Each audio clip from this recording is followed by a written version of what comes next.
আগামী বর্ষায় জমা জল মুক্ত হবে শহর শিলচর, দাবি দীপায়নের।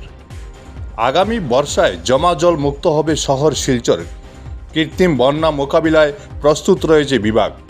গতকাল এক সাংবাদিক সম্মেলনে এমন দাবি করেন বিধায়ক দীপায়ন চক্রবর্তী। তিনি বলেন, এবারের বাজেটে পর্যাপ্ত অর্থ বরাদ্দ করা হয়েছে শিলচরের জন্য। 2026 সালের আগে নবরূপ পাবে শিলচর শহর। রাজ্যের অন্যতম সুন্দর শহর হিসাবে গড়ে উঠবে শিলচর। এছাড়াও দীপায়ন বলেন, শহরের পরিসর বৃদ্ধির কথা লক্ষ্য রেখে নতুন সার্কিট হাউস নির্মাণ হবে। সাংবাদিক সম্মেলনে অন্যান্যদের মধ্যে উপস্থিত ছিলেন বিজেপির জেলা সম্পাদক অভ্রজিৎ চক্রবর্তী সহ অন্যান্যরা। Bureau report, Barak vision. এখানে দাঁড়িয়ে কংগ্রেসের নেতা পার্টি নেতারা অনেক টাকা পয়সা রোজগার করেছে, কিন্তু দুর্ভাগ্যবশত সেই যে প্রবলেমের জায়গায় রয়েছে। আমি বিধায়ক হওয়ার পর প্রথমবার তদানীন্তন ডিসিকে আমি অনুরোধ করেছিলাম যে এনআরটির থেকে এক্সপার্ট ইঞ্জিনিয়ারদের সাথে ডেকে এনে এই জায়গা পরিদর্শন করে আমরা তাদের একটা মতামত নিতে পারি, একটা এক্সপার্ট কমেন্ট নিতে পারি। আর আমার মনে হয় এটা সলিউশন ফ্লাইওভার হওয়া উচিত হিসাবে।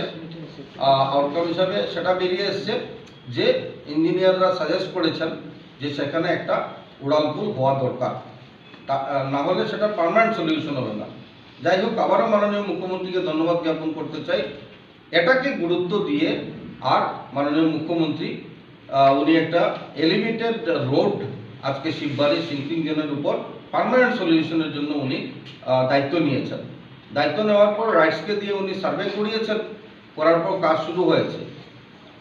এখানে মাটির পরিস্থিতি খুব খারাপ, খুব বাজে পরিস্থিতি মাটির, যার জন্য কি হয়েছে যে এই যে ডেপথ নির্ধারিত ছিল তার থেকে অনেক বেশি ডেপথে যাওয়া প্রয়োজন রয়েছে। যে পাইলিংয়ের ডায়া ছিল সেই পাইলিংয়ের ডায়াটাকেও আরেকবার মডিফাই করে বড় করার প্রশ্ন এসছে।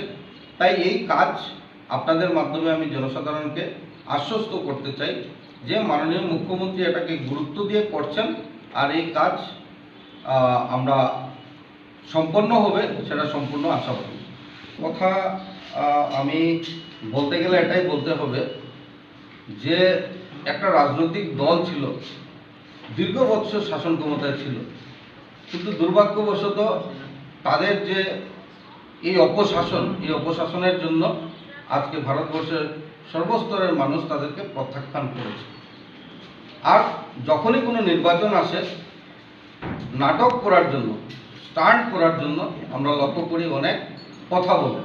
আমি তাদেরকে আপনার মাধ্যমে প্রশ্ন করতে চাই যে এই যে ললিপপের কথা আপনি বলেছেন, এই ললিপপের কথা বলে আপনি মানুষকে বিভ্রান্ত করতে চাইছেন, না আপনারা ফ্লাইওভার না হোক তার জন্য আপনারা পদক্ষেপ নিচ্ছেন? এটা আপনারা আগে ক্লিয়ার করুন। যে জায়গায় দাঁড়িয়ে রাইটসকে আমি বললাম কাজে লাগিয়ে একটা সার্ভে করে জনগণের জনমত নিয়ে আর কাজকে আগ বাড়ানোর চেষ্টা করে যাচ্ছেন। মাননীয় মুখ্যমন্ত্রী যেটা মুখে বলেন সেটা করে দেখান। সেখানে দাঁড়িয়ে কংগ্রেস এই যে দাবি করছে, এই দাবি ভিত্তিহীন দাবি।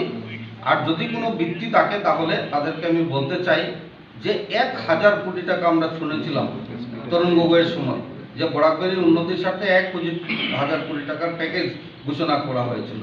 এই 1000 কোটি টাকার থেকে কত কোটি টাকা আজকে শিলচর বা বরাকে ব্যয় হয়েছে তারা আগে এই প্রশ্নের জবাব দেব, তারপর ফ্লাইওভার নিয়ে তারা কথা বলবে। সড়কের ঘোষণা হয়েছিল, তখন কংগ্রেসের নেতৃবৃন্দরা একই কথা বলেছিলেন যে এটা মহাসড়ক নয়, এটা মহাধাপ্পা। আর আজকের দিনে প্রত্যেক মাসে তারা রুটিন করে সেখানে গিয়ে একবার বলেন যে কাজ কেন হচ্ছে না বা ত্বরান্বিত কেন হচ্ছে না।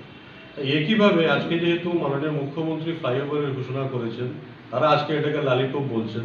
আগামী কয়েক মাস পরে বা 1 বছর 2 বছর পরে তারা আবার বলবেন যে এটার কাজ কেন এরকম হলো না, কেন সেরকম হলো না, এটাও তারা বলবেন। আপনারা লিখে রাখতে পারেন আজকে যে ইদানিংকালে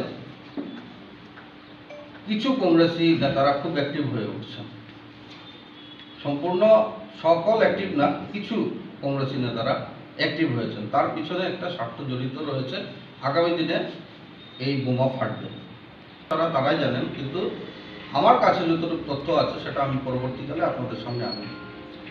যেটা বলা হয়েছে যে কংগ্রেসের নির্বাচন আসলে পরে এই কথাগুলো কেন মনে হয়। আজকে তারা জানেন যে পায়ের তলায় কোনো মাটি নেই, কোনো ইস্যু নেই।